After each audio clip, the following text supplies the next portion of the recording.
Allí en Temuco. Muchas gracias a nuestros amigos también que nos acompañan, hermanos de otras asambleas también. Estamos siguiendo un estudio en el libro de Lucas, así que les voy a invitar a leer algunos versículos allí en Lucas. Lucas capítulo 3. Lucas capítulo 3. Dice el versículo 14.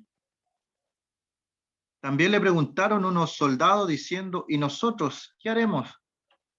Y les dijo, no hagáis extorsión a nadie, ni calumniéis. No hagáis extorsión a nadie y calumniéis. Y contentaos con vuestro salario.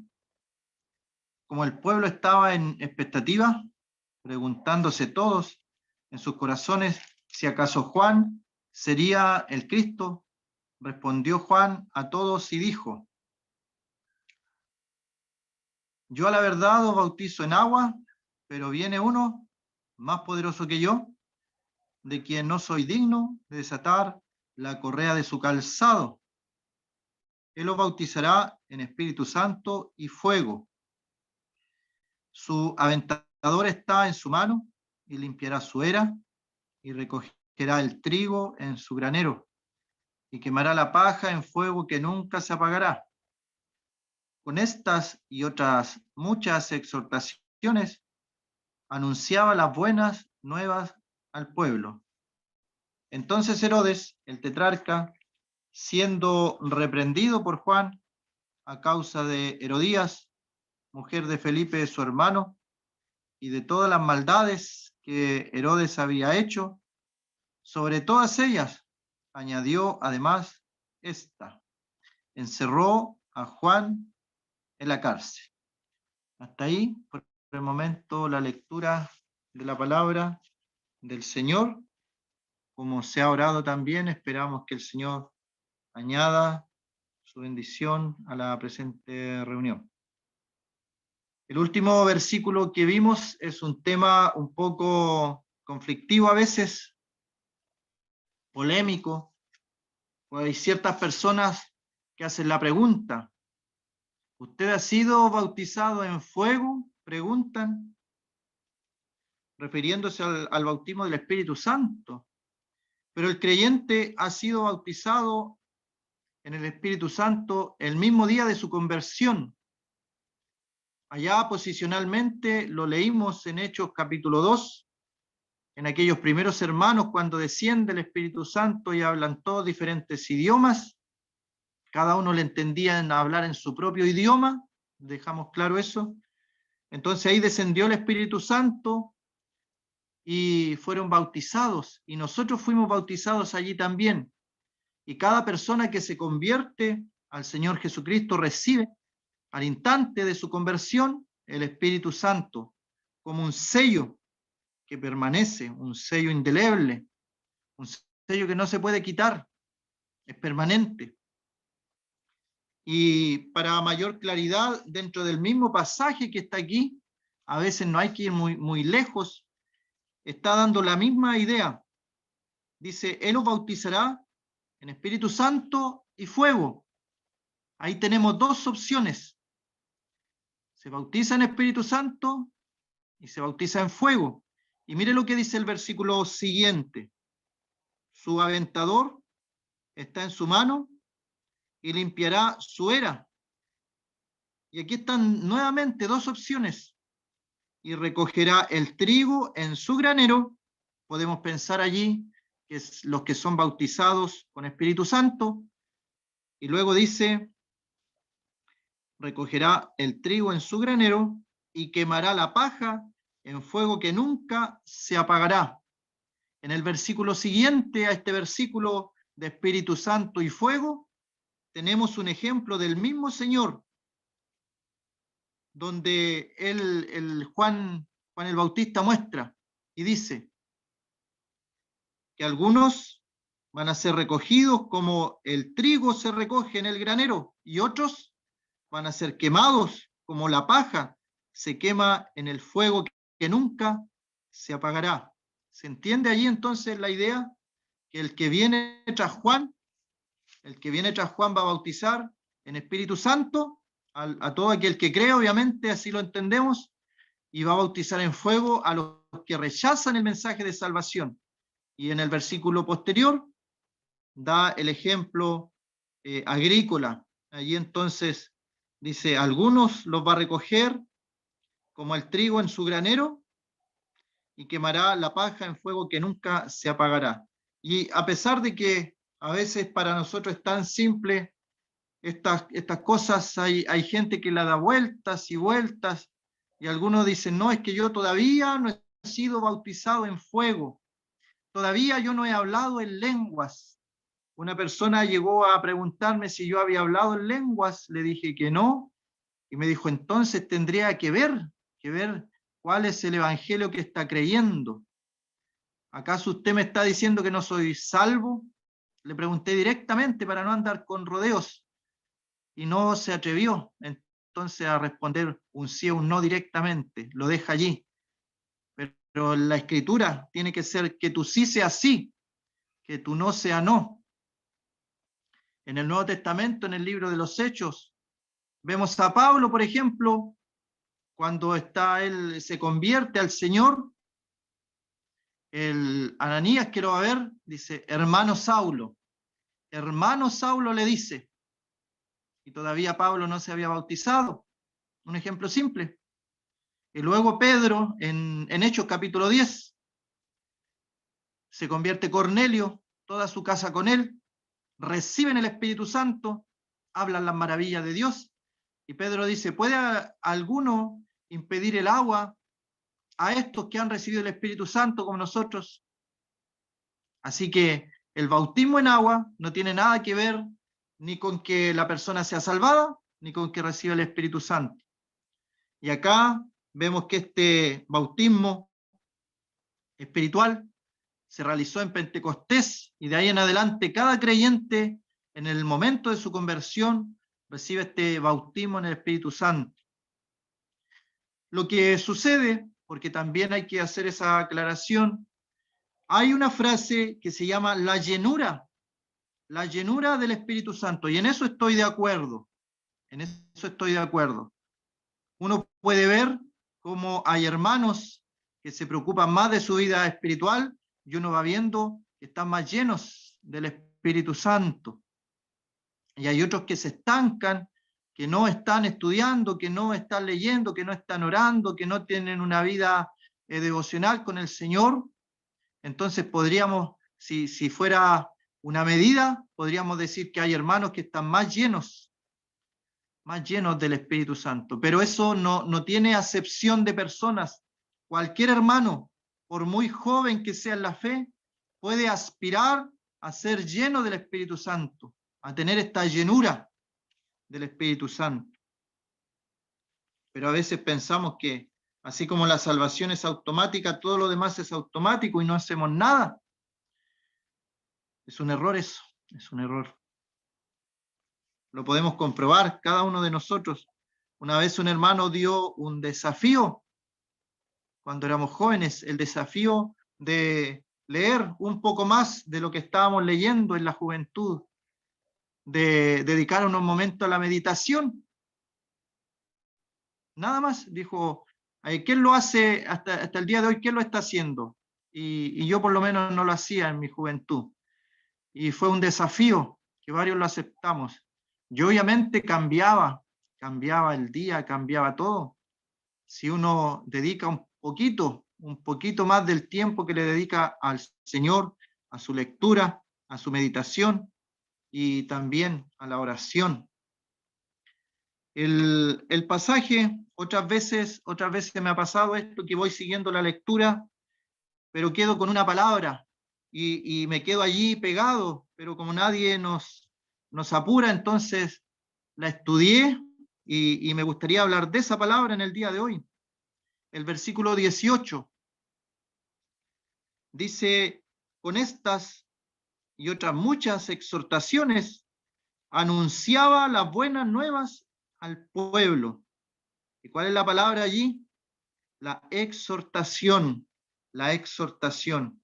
Juan era un hombre de palabra dura, pero vimos también en su momento que el Señor también utilizaba las mismas palabras y que los apóstoles también hablaban directamente, no se andaban con rodeo. La palabra tiene que predicarse, la palabra no tiene que llevar contaminación alguna. Lo que dice la palabra se tiene que predicar. Lamentablemente se ha ido cambiando y se acomoda de acuerdo a veces al público, lamentablemente. Y se trata de no ofender, pero la mayoría de nosotros, los creyentes, el Señor nos llevó a nuestra conversión porque un hermano desde el púlpito habló la palabra directamente y en un momento llegó directo a nuestro corazón, a nuestra mente. Tal vez nos ofendió en el momento, nos preocupó nuestra condición en el momento. Incluso una persona se enojó porque el predicador, todo lo que estaba diciendo de él, esa persona pensaba que el predicador sabía su vida, lo que estaba diciendo, pero es el Espíritu. Y ahí entonces, pasando del primer momento de molestia, de enojo, después uno ve que todo es por el bien, todo es por nuestro bien. Las palabras que escuchamos, que se nos predica. Así que esta palabra, ¿qué significa la palabra exhortación? Si uno la busca en un diccionario común, dice, es una advertencia, es una advertencia. Podemos pensar en Juan, ¿qué es lo que estaba haciendo Juan? Estaba advirtiendo a las personas que lo escuchaban. Algunos se arrepentían y en base a su arrepentimiento, entonces ellos tomaban acciones, tomaban medidas en su vida. Así que es una advertencia o un aviso con que se intenta persuadir a la persona, al oyente. Eso es una exhortación, una exhortación. Y podemos ver cómo Juan hacía eso. Avisaba a las personas, les advertía que cambiaran su condición, que cambiaran su manera de ser, a tal punto que las personas acudían a él a escucharlo y decían, ¿qué haremos? La palabra de Juan, esta exhortación, penetraba su mente, su corazón, los inquietaba, tal vez los ofendía, pero después de un momento les preguntaban a Juan y le decían, ya está bien, entendimos el mensaje, estamos mal, vamos por mal camino. ¿Qué haremos? ¿Qué haremos?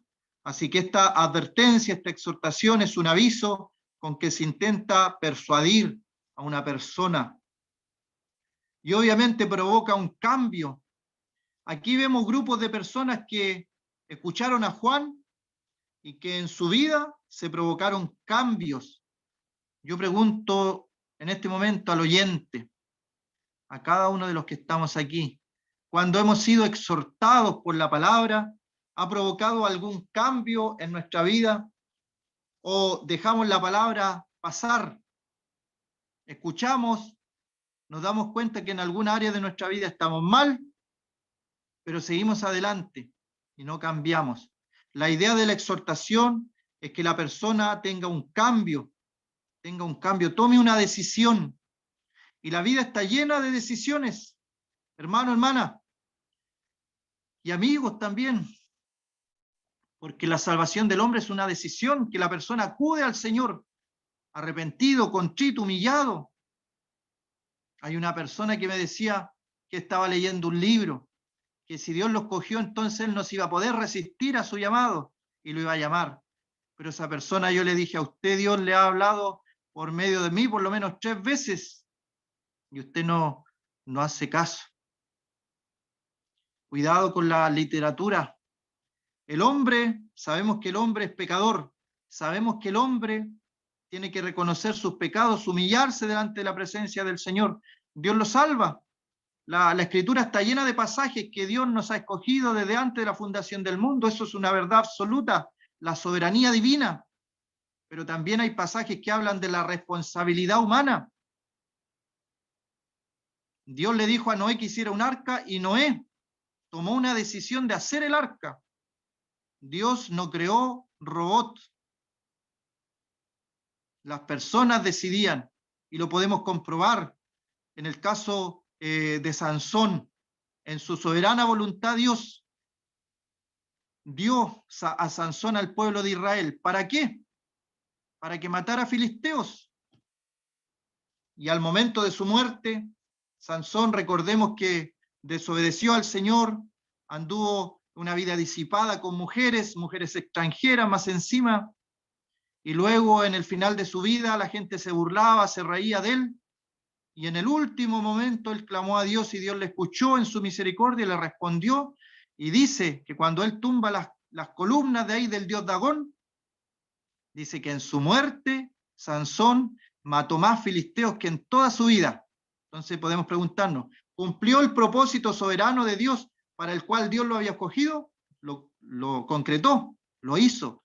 Pero si nosotros examinamos la vida de Sansón, él tomó decisiones y decisiones malas que hicieron que los enemigos de Jehová blasfemaran el nombre del Señor por sus malas decisiones, por no buscar mujer entre los hijos, entre las hijas de Israel. ¿No hay acaso en las tribus? Y él dijo, tómame esta mujer porque me agrada, me gusta. Miró entre las hijas de los filisteos, una mala decisión. Así que las decisiones son nuestras. Que ningún amigo se confunda pensando en que tiene que esperar a que alguna luz le aparezca o que las nubes se muevan de una manera extraña o que vea multitud de señales. El mensaje la persona lo sabe. Tiene que creerlo por fe, y es un acto de fe, de con un corazón contrito, humillado, postrarse delante del Señor como un pecador arrepentido, y el Señor lo salva por fe.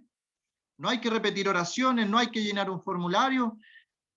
Una persona una vez estaba contenta porque me dijo, no, si yo el otro día me inscribí en el libro de la iglesia, y eso es más común de lo que uno quisiera.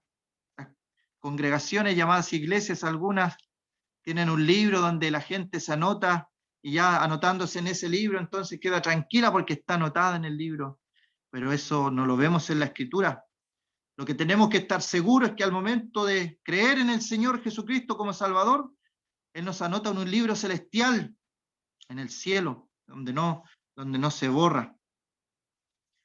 Así que Juan, con estas muchas exhortaciones, hacía que la gente cambiara su manera de pensar, su manera de actuar, tomara decisiones. Y ese es el fin de una exhortación. Algunos la confunden con otra palabra que aparece aquí en este mismo capítulo, que es la reprensión. Pero no es lo mismo, no es lo mismo. La exhortación es una advertencia, un aviso, que se trata de persuadir a la persona, no se le obliga, no se le obliga.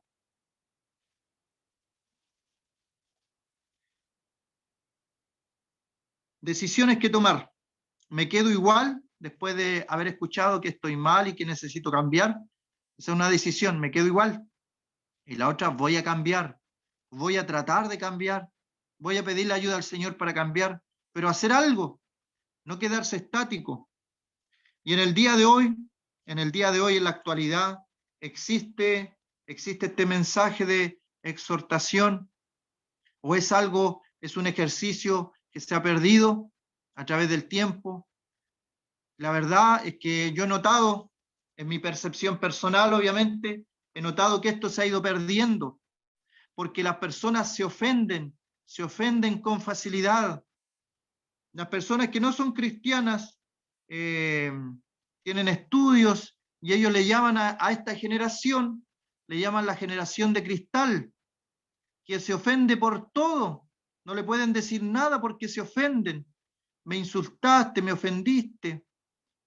Y quieren hacer lo que ellos quieren, esta generación, y si alguien le dice que no, entonces se ofenden, se sienten discriminados y pueden llegar a la última consecuencia porque se sintieron discriminados. Y por eso le llaman la generación de cristal. Se ofenden por cualquier cosa, y toda la sociedad ha empujado hacia que vayamos hacia allá. Se ha perdido el respeto, por ejemplo, a la autoridad. Lo vemos en los colegios.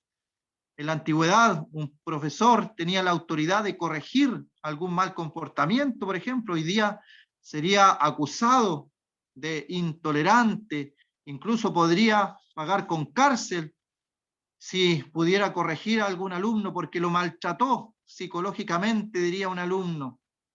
Y así vamos a ir más adelante. ¿Cuál es la idea? Que esta generación y los que vienen en camino tomen ellos la autoridad, o sea, que no haya un respeto a la autoridad que Dios ha puesto. Y después de eso, porque todo es como una bola de nieve, comienza por algo pequeñito, y después de eso ya esa generación no va a tener respeto por autoridad alguno. Y por eso vemos que la juventud no respeta a nuestras autoridades, las golpea y tira piedras y hasta bombas molotov. No hay un respeto hacia la autoridad, pero eso comenzó desde pequeñito, desde los colegios. Es un trabajo largo, a largo plazo.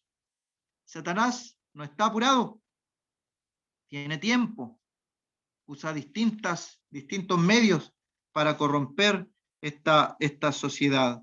Vamos a leer un pasaje entonces en el libro de Colosenses, el capítulo 3, con la pregunta, ¿esto de la exhortación quedó en el pasado?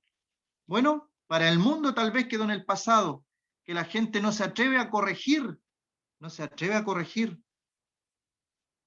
en los colegios, que un niño, genéticamente niño y que por todos lados se vea niño, dice, no, yo soy mujer.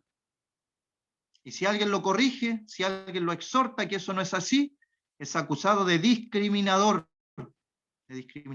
Bueno, entonces la exhortación en el mundo ya está quedando de lado.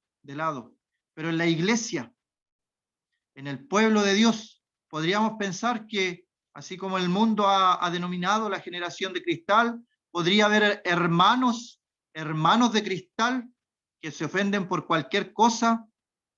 Cuando uno les muestra, vamos a ver algunos parámetros para esta exhortación.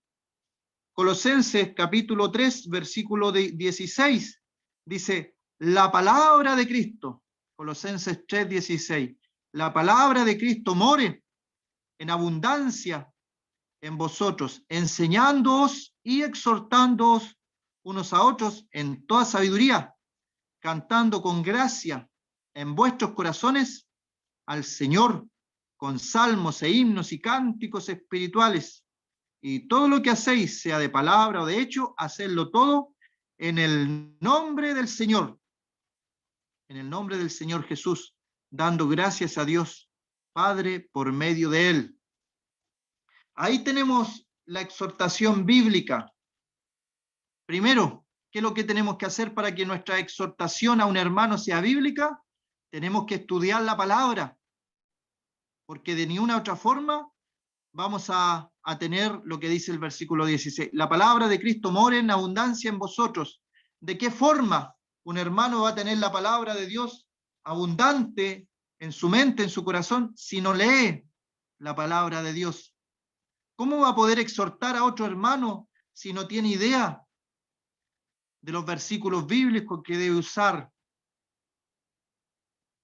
Le da autoridad al hermano que está exhortando, que está haciendo una exhortación, que está haciendo un aviso, una advertencia. Mira, hermano,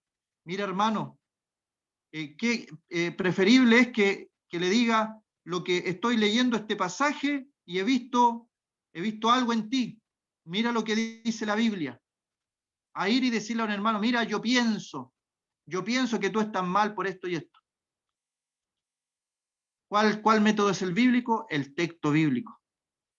Utilizar el texto bíblico.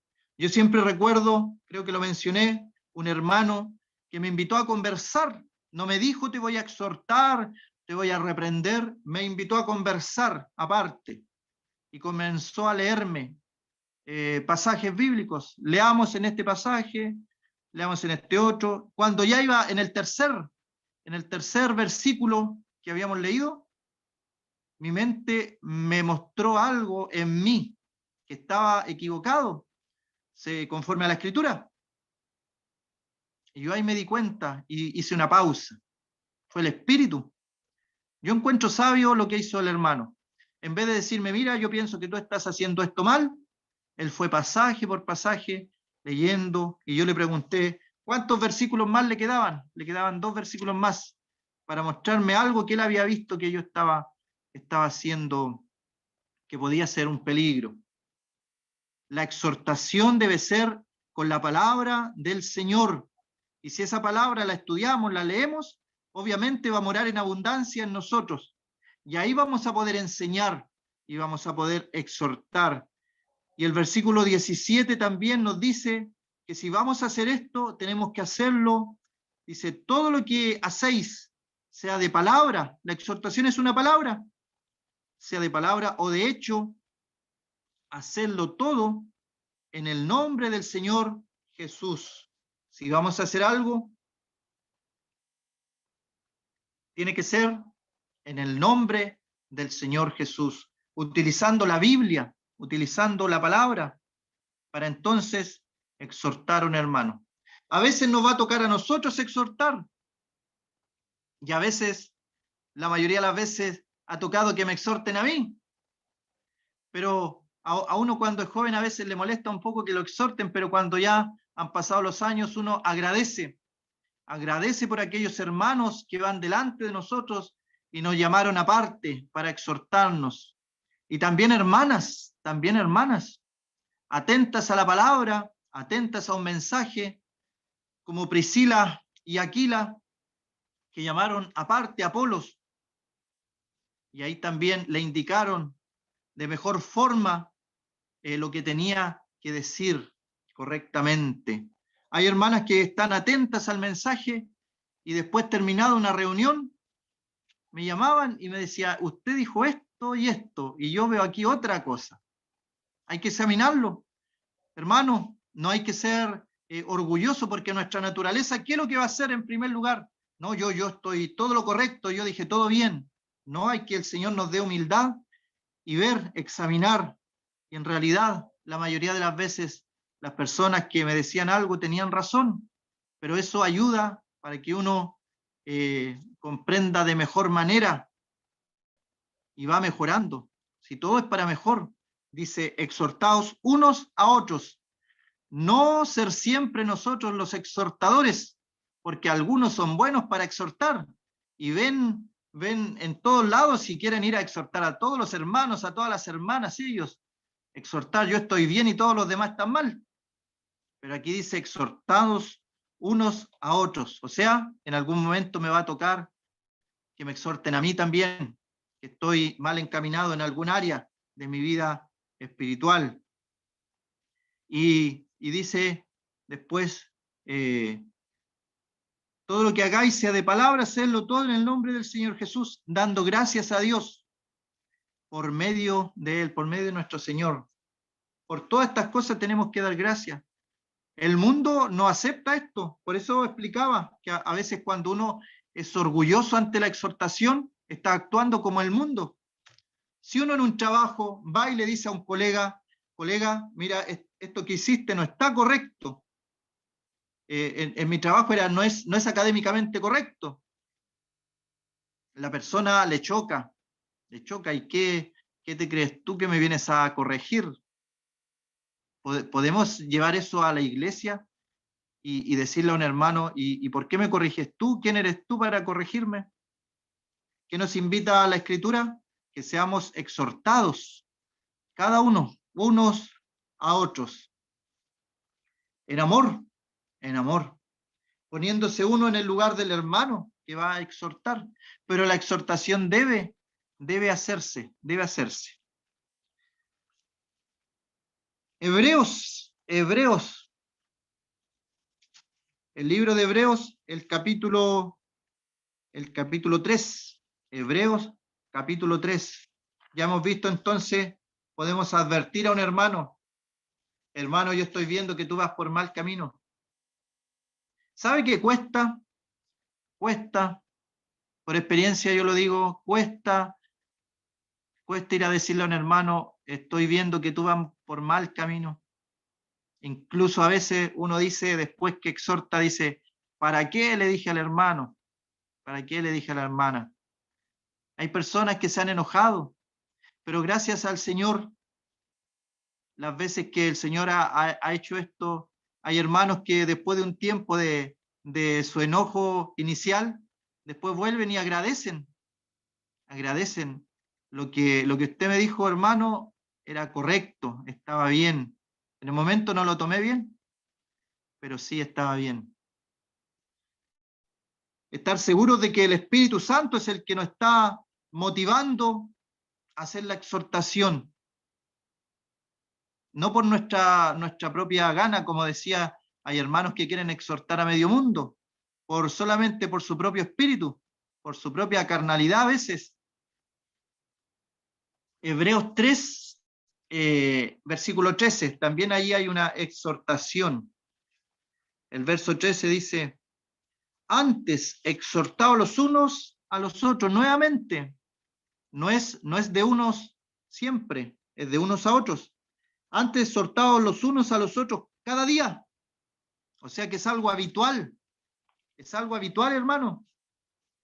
A veces a nosotros nos parece como algo anecdótico. Yo una vez exhorté a un hermano, o una vez un hermano me exhortó a mí. Pero aquí la Escritura habla de que todos los días, cada día, exhortados unos a otros, los unos a los otros, cada día, entre tanto que se dice hoy, para que ninguno de vosotros se endurezca por el engaño del pecado. Y aquí vemos algo, un pequeño detalle de qué tiene que ver la exhortación.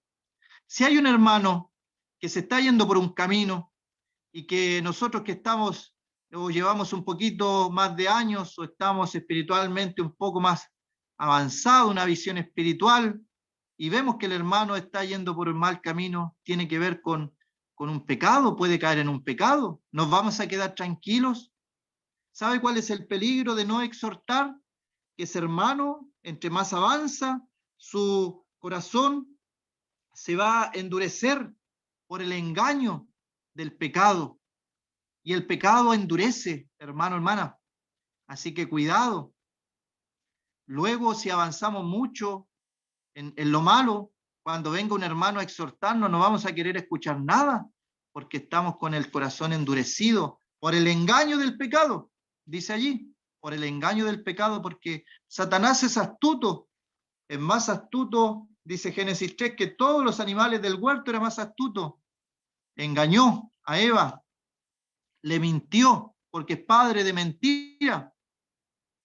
Y dice Pablo, no ignoramos sus maquinaciones.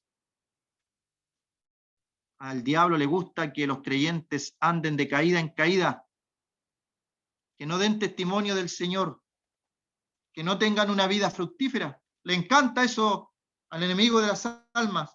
Y luego que el creyente cae, se muestra como el acusador de los hermanos y muestra públicamente cuando hay mucha publicidad acerca de un hermano que ha cometido un pecado, es el enemigo que está detrás, que ya ha logrado su objetivo, ahora tiene que lograr otro objetivo, arruinar el testimonio y darle más publicidad a aquel hermano caído, a aquel soldado herido. Pero si no exhortamos a tiempo, el corazón de nuestros hermanos se endurece por el engaño del pecado. El versículo 12, el anterior al 13 dice, mirad, hermanos, que no haya en ninguno de vosotros corazón malo de incredulidad para apartarse del Dios vivo. Cuidado allí, ¿cierto? Son palabras fuertes, pero son palabras a hermanos. A hermanos. Mirad, hermanos, que no haya en ninguno de vosotros un corazón malo de incredulidad.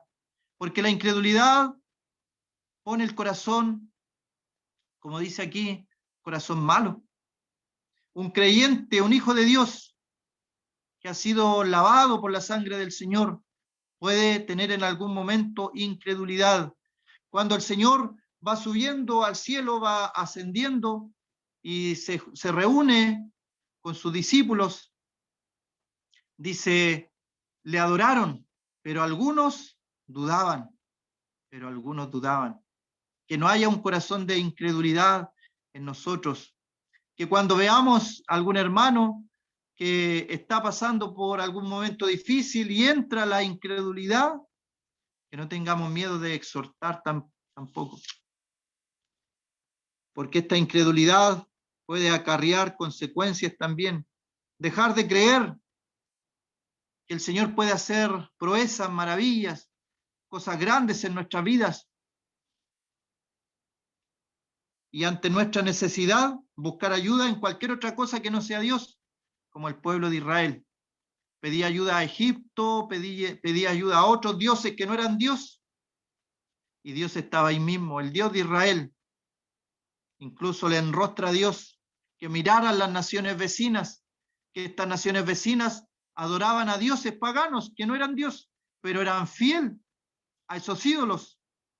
Los vecinos de Israel eran fieles a sus dioses, a sus ídolos falsos. Y el pueblo de Israel, en vez de ser fiel a su Dios, que era el verdadero, tomaba ayuda en otros ídolos. Hasta los más grandes hombres. Lo vimos con Salomón, el hombre más sabio de la tierra. Y vemos cómo él hizo lugares altos para cada una de sus esposas extranjeras y cayó en ese pecado. Como Saúl, el otro rey, el primer rey de Israel, que en momento de dificultad pidió ayuda a la divina de Endor, se fue al oscurantismo, pidió ayuda a la divina de Endor. Bueno, esos son los tres primeros reyes de Israel, Saúl, David y Salomón. Y el rey David, sabe que es interesante que no cayó en la idolatría como Salomón, que no cayó en el oscurantismo, en la suerte, en esa área de la adivinación como Saúl. Sabe que cuando David necesitaba ayuda, él acudía solamente a Dios, a Dios. Por eso Dios dice que ha escogido un hombre conforme a su corazón. Él nunca se apartó de Dios. En los momentos buenos y en los malos, ahí estaba con Dios.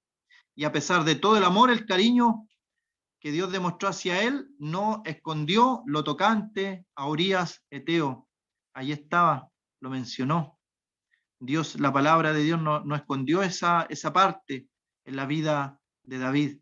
Por eso podemos explicarnos entonces que a pesar de ese pecado, Dios dice que era un hombre conforme al corazón de Dios. No se apartó a la idolatría como Salomón, no se apartó a la adivinación como Saúl, sino que solamente al Dios de Israel. Exhortados los unos a los otros cada día, entre tanto que se dice hoy, ninguno de vosotros se endurezca por el engaño del pecado. ¿Cómo estamos? ¿Cómo estamos, hermanos? ¿Se puede endurecer nuestro corazón por el engaño del pecado? Puede suceder, puede acontecer eso. A veces no nos damos cuenta. Vamos a leer en el libro de Segunda de Tesalonicenses, aquí cerquita, Segunda de Tesalonicenses, el capítulo 3, Segunda de Tesalonicenses, capítulo 3, versículo 11. Porque oímos que algunos de entre vosotros andan desordenadamente, no trabajando en nada, sino entremetiéndose en lo ajeno. Esto está pasando en una iglesia, hermanos. Esto está pasando en una iglesia. Y algunos piensan, dicen, ¿cómo me hubiera gustado vivir en el siglo I, donde todo comenzó, donde todo era bonito? No, esto está pasando dentro de la iglesia en el siglo I. Porque oímos de algunos que entre vosotros andan desordenadamente, no trabajando en nada, sino entremetiéndose en lo ajeno. Hay que quedarse tranquilo y callado frente a esto. Pablo dice, a los tales mandamos y exhortamos por nuestro Señor Jesucristo que trabajando sosegadamente coman su propio pan. Y vosotros, hermanos, no os canséis de hacer bien. Frente a las cosas que podemos ver que no corresponden en una iglesia local, tenemos que exhortar. Y volvemos a repetir lo que era exhortar, era una advertencia, un aviso, para que los hermanos cambien de opinión, de mentalidad, tomen otra actitud, cambien su rumbo, cambien su camino y tomen una decisión. Esa es la idea de la exhortación. Así que es un mandato, exhortarnos unos a otros si vemos algo que no está no está correcto. El libro de los Hechos, el capítulo 11, versículo 23. 23. Cuando llegó y vio la gracia de Dios, se regocijó y exhortó a todos a que con propósito de corazón permaneciesen fiel al Señor. Aquí hay otra dirección de la exhortación. Si estamos viendo que algún hermano se está desviando, hay que exhortarlo, hay que darle un aviso, una advertencia de que no va por buen camino y que vuelva, que permanezca fiel al Señor, fiel al Señor. Como decía, en el mundo hay generación de cristal, pero qué terrible encontrar dentro de la iglesia generación de cristal que se ofende porque uno les dice que se está alejando, que tal vez él no lo ha notado, pero se ha ido alejando de las cosas de Dios, que está más pendiente de las cosas del mundo, de las cosas que no le agradan al Padre, y ha dejado las cosas de Dios. Y aquí la exhortación entonces dice a todos con propósito de corazón, porque allí trabaja Dios, corazón, la mente toma las decisiones. Daniel, capítulo 1, decidió en su corazón no contaminarse con la comida del rey. Lo decidió Daniel. Fue una decisión de él, fue una decisión de sus amigos. Decir, aunque muramos en el horno de fuego, no nos vamos a inclinar delante de la imagen que tú has levantado, Nabucodonosor, porque nosotros adoramos al Dios vivo y verdadero. Dios nos va a salvar, y si no nos salva, vamos a perecer, pero no nos vamos a inclinar. Es una decisión de jóvenes allí en Babilonia, y Daniel decidió no contaminarse con la comida del rey. Son decisiones de corazón, y aquí entonces exhortaba a todos con propósito de corazón permanecer fiel al Señor, que el Señor nos ayude a permanecer fiel. Cada cosa que hacemos que no le agrada al Señor, corremos el peligro de estar un poco en infidelidad con el Señor, y eso no es bueno, eso no es bueno para nada es bueno. Queremos ser fieles al Señor, recibamos la exhortación de los hermanos que van delante de nosotros, que nos dicen con amor, con cariño, con palabra, con abundancia de palabra en el Señor, las cosas en las que estamos débiles o estamos mal. Y un último pasaje en Timoteo, primera de Timoteo capítulo 5. Primera de Timoteo capítulo 5, versículo 1. No reprendas al anciano. Aquí está la otra palabra, porque también a veces hay que reprender. Pero aquí tenemos las dos palabras en un mismo texto. No reprendas al anciano, sino exhórtale como a padre. Así que hay que exhortar. Si es un anciano, va a haber que exhortarle, pero con respeto, como a padre. A los jóvenes, con respeto también, como a hermanos. A las ancianas, como a madres. A las jovencitas, con todo respeto también, dice, como a hermanas, con toda pureza. Cuidado allí cuando un hermano le gusta reprender solamente o exhortar solamente a las hermanas. Tiene que haber un cuidado único en esa área, que un hermano exhorte a una hermana. Por eso allí dice con toda pureza, porque puede ser mal visto ver dos personas que no tienen relación alguna conversando en un lugar. Y uno puede decir, bueno, es que la estaba exhortando, pero para que parezca bien al público, por decirlo así, tiene que siempre ser de la forma más correcta, haciendo lo correcto y que se vea también que se está haciendo lo correcto. No reprendas al anciano, sino exhórtale. Pero no dice, no reprendas al anciano, sino quédate callado. Nos invita también a reprender, o sea, a exhortar, pero como a padre, con respeto, con tacto, con criterio, podríamos utilizar esa palabra también, con criterio. La idea es que seamos edificados en estas exhortaciones, que no salga un hermano dañado, y ese es el peligro hoy día con esta generación de cristal, que se ofenden, se escandalizan por cosas. Y uno tiene que, bueno, los tiempos han cambiado, dice alguno, pero la palabra de Dios no cambia. La palabra de Dios no cambia. Hay que hacer aquellas exhortaciones porque si no, la generación que viene tras de nosotros puede llegar a un mal lugar si no exhortamos a tiempo. Vamos a quedar hasta allí. Que el Señor bendiga su palabra en esta tarde.